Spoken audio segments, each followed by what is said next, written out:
स्तूरी नगर में चरणदास नाम का एक पंडित अपनी पंडिताइन के साथ रहता था। पंडित चरणदास था तो बहुत समझदार, लेकिन गरीबी के कारण पंडिताइन के सामने उसकी एक न चलती थी। उसकी आय कम थी, इसलिए घर में रोज झगड़ा होता रहता था। एक दिन पंडिताइन कहने लगी, ए जी, कान खोलकर सुन लीजिए, यदि आज कुछ कमा धमा कर ना लाए तो खाने को हवा और पीने को पानी ही मिलेगा। जानता हूँ भाग्यवान। अच्छा, मैं चलता हूँ। और पंडित किसी जजमान की तलाश में चल पड़ा। तभी एक व्यक्ति ने आवाज देकर कहा, पंडित जी जरा रुकिए, आज मेरे पिताजी की 13वीं है, क्या आप मेरे घर चलकर भोजन करने की कृपा करेंगे? सुनकर पंडित जी के चेहरे पर मुस्कान आ गई और वो कहने लगे, क्यों नहीं कृपा करूँगा भाई, ये तो हमारा खानदानी काम है, लेकिन खाना खिलाने के बाद दान दक्षिणा तो दोगे ना। दक्षिणा दिए बगैर तुम्हारा काम अधूरा रह जाएगा। चलिए पंडित जी, आप कहते हैं तो वो भी दे दूंगा, लेकिन अब आप जल्दी से घर चलने की कृपा करें, क्योंकि सब लोग हमारा इंतजार कर रहे होंगे। एक ब्राह्मण की और कमी थी, सो आप मिल गए। फिर पंडित उस व्यक्ति के साथ चल पड़ा और मन ही मन सोचने लगा, वाह, आज का दिन तो वास्तव में शुभ लगता है। मुझे भी पेट भर खाने को मिलेगा और पंडिताइन के लिए भी पूजन सामग्री बांध कर ले जाऊंगा और दक्षिणा भी मिलेगी। उस व्यक्ति के घर पहुंचकर पंडित ने अन्य ब्राह्मणों लोगों के साथ प्रेम पूर्वक श्राद्ध खाया। भोजन करने के बाद पंडित कहने लगा, भाई दुखीमल, भोजन तो मैंने कर लिया, अब जरा घर के लिए दान में अन्न, वस्त्र व फल और दक्षिणा में इच्छा अनुसार तुम्हारा जो दिल करे वही दे दो। क्षमा करें पंडित जी, मैं वास्तव में बहुत शर्मिंदा हूँ। दरअसल बात यह है कि पिताजी के श्राद्ध की व्यवस्था करने के लिए मैंने अपना मकान, बर्तन, भांडे, कपड़े लत्ते सब कुछ बेच दिया। तब जाकर कहीं मुश्किल से ये सारा प्रबंध हो पाया, और कल ही मुझे खरीदार को इस मकान के साथ साथ सारा बेचा हुआ अन्य सामान भी सौंपना है। इसलिए अफसोस है कि दान में मैं आपको कुछ न दे सकूंगा, लेकिन दक्षिणा के रूप में आप ये शीशा स्वीकार करें। पंडित जी, ये कोई मामूली शीशा नहीं है, हमारा खानदानी शीशा है। मेरे दादा परदादा सब सुबह उठकर इसी में अपना मुंह देखा करते थे, और मेरे पिता ने भी मरते समय मुझसे कहा था, बेटा इसे बहुत संभाल कर रखना, ये बहुत ही कीमती शीशा है। इसलिए मैंने घर का तिनका तिनका बेच दिया, लेकिन इसे नहीं बेचा। परंतु क्या करूं, मैंने आपको दक्षिणा देने का वादा किया था, इसलिए इसे आपको दे रहा हूँ। पंडित जी सोच क्या रहे हैं, लीजिए लीजिए। पंडिताइन इसमें अपना सुंदर मुखड़ा देखेगी तो प्रसन्नता से झूम उठेगी। बेचारे पंडित ने मन महसूस कर वो शीशा रख लिया और चलते चलते सोचने लगा, मैं घर जाकर पंडिताइन को क्या जवाब दूंगा। जब वो घर पहुंचा तो पंडिताइन ने पूछा, आज क्या कमा कर लाए हो? जी। पंडित बोला, कमा धमा कर तो कुछ नहीं लाया, हाँ, तुम्हारा मुंह देखने के लिए मैं ये शीशा जरूर लाया हूँ। लो, इसे संभाल कर रख लो, बड़ा कीमती शीशा है। ए जी, मैं पूछती हूँ, ये शीशा तुम किसी कूड़ेदान से उठा लाए हो क्या? ये बाबा आदम के जमाने का शीशा लगता है। भाग्यवान, ये मुझे एक यजमान ने दक्षिणा में दिया है।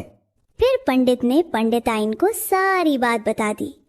सारी बात सुनकर पंडिताइन का गुस्सा 7वें आसमान पर चढ़ गया और उसने शीशे को जमीन पर पटकते हुए कहा, ए जी, यदि उसने आपको मूर्ख बनाया ही था तो आपने इसे उसी के सर पर क्यों नहीं दे मारा?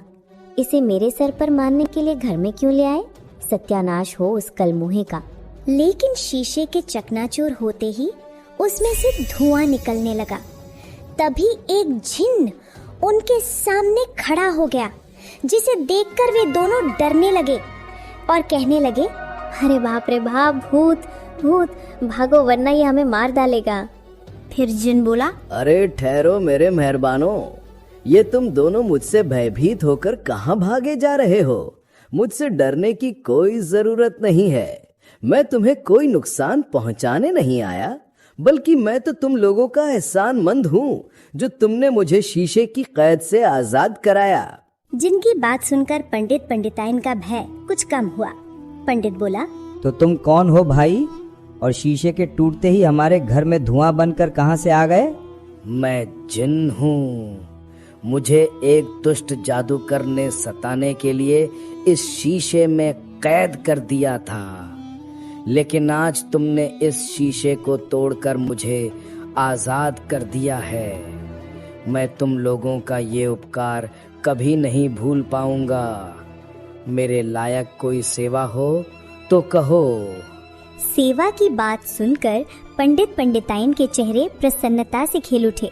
पंडित बोला, जिन भाई, हमारे घर में राशन पानी नहीं है, क्या तुम हमारे लिए कुछ राशन पानी और दाल सब्जी का प्रबंध कर सकते हो? क्यों नहीं कर सकता, मैं तो हर काम कर सकता हूँ। ठहरो, मैं तुम्हें अभी अपना चमत्कार दिखाता हूँ। फिर जिन ने कहा, अनाज, घी, शक्कर, मिर्च, सब्जी, फल, कपड़े, बर्तन, भांडे सब आ जाए। और पलक झपकते ही घर हर प्रकार की वस्तुओं से भर गया। ये देखकर पंडित पंडिताइन हैरान रह गए। पंडित बोला, जिन भाई, मेरी पत्नी को तो भूख लगी है, क्या तुम तुरंत दाल रोटी का प्रबंध कर सकते हो? 8 या 10 रोटियों से ही हमारा काम चल जाएगा। दाल रोटी ही क्यों, मैं तुम दोनों मेहरबानों को दुनिया भर के स्वादिष्ट से स्वादिष्ट भोजन कराऊंगा। जरा रुको। फिर जिन ने कुछ कहा और तुरंत ही अलग अलग प्रकार के स्वादिष्ट व्यंजन उनके सामने प्रस्तुत हो गए। जिन बोला, तुम लोग आराम से भोजन करो, तब तक मैं बाहर बैठता हूँ। यदि किसी चीज की और जरूरत हो तो मुझे आवाज लगा देना, वरना मैं तुम्हारे भोजन करने के बाद अपने देश चला जाऊंगा। तुम्हारा बहुत बहुत धन्यवाद जिन भाई। जिन बाहर चला गया और पंडित पंडिताइन चटकारे ले लेकर भोजन करने लगे। पंडिताइन बोली, वाह क्या स्वादिष्ट भोजन है, मैंने तो शायद पहले कभी ऐसा स्वादिष्ट भोजन नहीं किया होगा। भाग्यवान, मुझे तो ये जिन बड़े काम का लगता है। देखा नहीं, उसके कहते ही सब सामान और खाना हमारे सामने आ गया।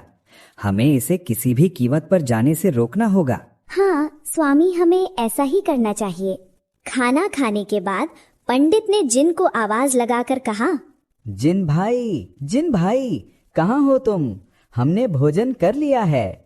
अगले ही पल जिन उनके सामने प्रकट हुआ और कहने लगा, कहो मेहरबानो, भोजन कैसा लगा?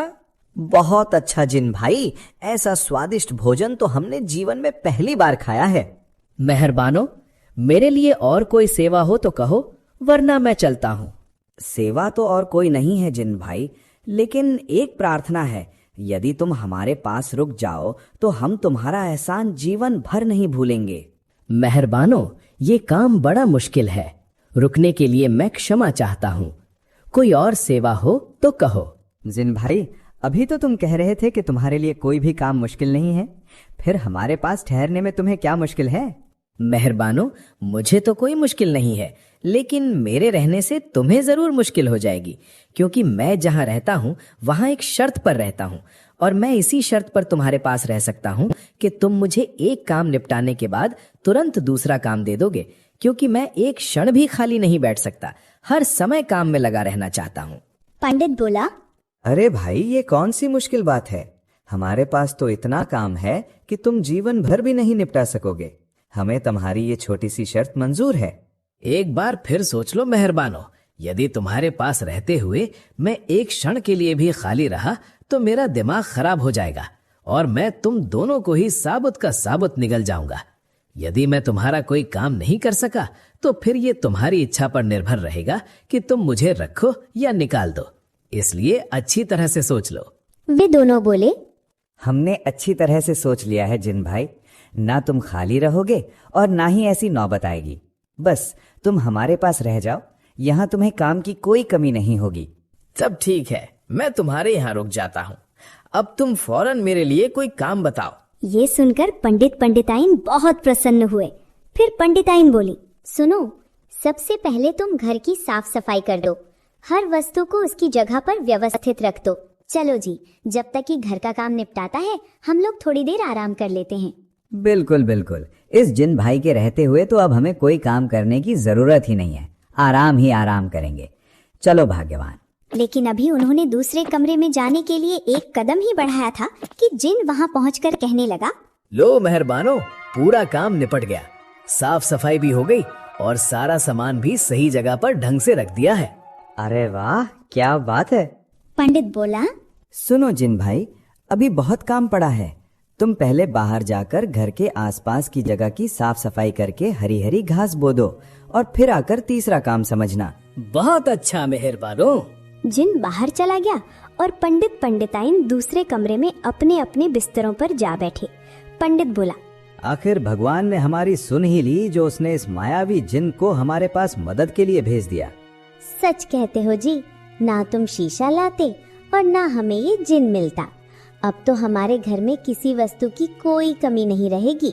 तभी जिन वहां पहुंचा और कहने लगा, मेहरबानो, तुम्हारा बताया दूसरा काम भी पूरा हो गया है। मैंने घर के बाहर चारों तरफ की अच्छी तरह सफाई करके हरी घास ही नहीं बल्कि सुंदर सुंदर फूल और पेड़ पौधे भी लगा दिए हैं। ये सुनकर आश्चर्य में डूबे पंडित पंडिताइन ने बाहर का नजारा देखा तो वे दंग रह गए। घास और पेड़ पौधों से बाहर का नजारा बिल्कुल ही बदल चुका था। जिन बोला, मेहरबानो, अब मुझे जल्दी से कोई और काम बताओ, क्योंकि मैं एक क्षण भी खाली नहीं बैठ सकता। पंडित बोला, जिन भाई, वास्तव में तुम बहुत मेहनती हो। हमारे घर में जलाने के लिए लकड़ियां बिल्कुल भी नहीं हैं। तुम ऐसा करो, पास के जंगल में चले जाओ और वहां से लकड़ियां लाकर उन्हें काट कर जलाने लायक बना दो। जिन तुरंत जंगल की ओर उड़ गया। पंडिताइन बोली, सुनो जी, यदि ये जिन इसी तरह पलक झपकते ही काम निपटाता रहा तो वो क्षण दूर नहीं जब हमारे पास इसे बताने के लिए कोई काम नहीं रहेगा और ये हमें साबुत का साबुत खा जाएगा।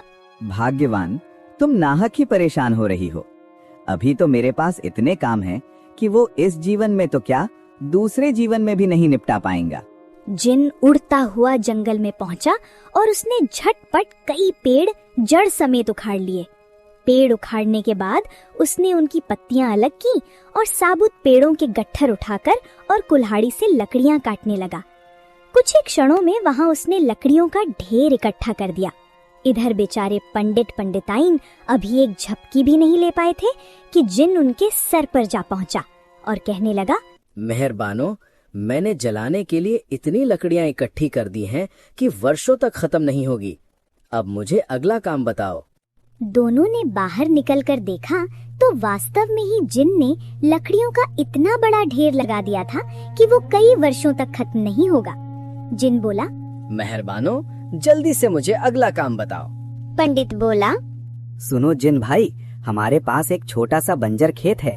तुम उसे उपजाऊ बनाकर गेहूं बो दो तथा एक तरफ कुआं भी बना दो ताकि समय समय पर सिंचाई की जा सके। और खेत के चारों ओर बांध लगाना न भूलना, वरना मवेशी घुस जाएंगे।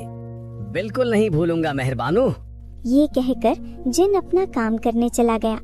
जब जिन नजरों से ओझल हो गया तो पंडिताइन कहने लगी, ए जी, मुझे तो इस जिन से डर लगने लगा है। मेरी मानो तो इसे यहाँ से भगाने की कोई तरकीब सोचो, वरना वो एक ना एक दिन जरूर हमें खा जाएगा। अरे भाग्यवान, तुम जरा भी चिंता ना करो। मेरे पास इतने बड़े बड़े काम हैं कि वो क्या, उसका बाप भी वर्षों तक पूरा नहीं कर पाएगा। आओ चलकर आराम करें। उधर जिन पंडित जी के खेत पर उतरा, हल और बैल के साथ जमीन की जुताई करने लगा। थोड़ी ही देर में जिन ने ना केवल पूरा खेत जोत दिया बल्कि गेहूं भी बो दी। खेत से बाहर निकलकर जिन ने एक स्थान पर जोर से अपना पैर पटका। तुरंत वहां कुएं जितना गहरा गड्ढा हो गया और कुछ ही देर में वो गड्ढा पानी से भर गया।